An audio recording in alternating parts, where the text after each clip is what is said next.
Rob, congratulations on your round one win. The Swifts are heading back over to New Zealand this weekend to take on the Waikato Bay of Plenty Magic. Are your preparations similar to last week? Yeah, very much so, and I think it was the beauty of having two New Zealand games in a row. Our preparation will basically be identical from last week to this week, so it's good practice having to go 2 weeks in a row, so that's the upside of playing in New Zealand, I think, for 2 weeks in the first 2 weeks. Yeah, Magic are also coming off an opening round win with a hard-fought victory over the Thunderbirds in Adelaide, which isn't an easy task. What do you think of their form? Yeah, Adelaide's a very tough place to play, and yeah, full credit to the Magic for getting the 2 points last weekend. Yeah, they're a quality side. We know that, and I think people foolishly underestimated them last year, and I don't think that'll happen this year at all. They're going to be one of the really tough teams to play, so we're going to have to be really ready for it. Otherwise, we're in strife. Speaking of last year, Monday's matchup will be the first time that we faced the Magic after our heartbreaking 1-goal loss in the minor semi-final. Has that game played on your mind at all during preparations?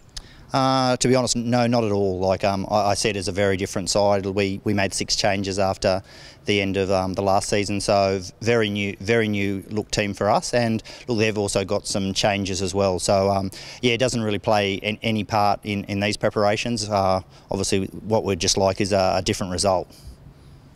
And before round one, you mentioned that you had a welcome headache on selecting your starting 7.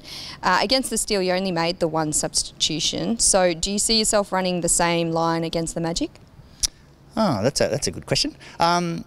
Probably, maybe. Yeah, it's going to be depending on what happens this week, really. We'll always pick on form, and we'll really make sure that what the Magic put out we believe is the best lineup to match them. So yes, it could be the same, it could be very different. I can't imagine the shooters going down and playing defence, but I would expect yeah, probably a similar line, but yeah, with a couple of twists on it, I would suggest. I suppose with the depth of the squad, you have so many different options that you could really go for.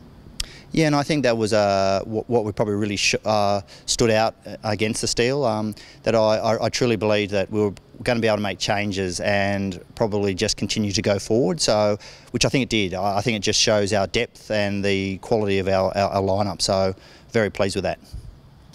And yourself, you're well versed in managing injury issues after last season, and with Magic captain Casey Korpua not yet taking the court, and then former Swift Courtney Tyree going down last weekend with a season-ending injury, is it difficult for you to prepare for the Magic, not really knowing what their lineup will be?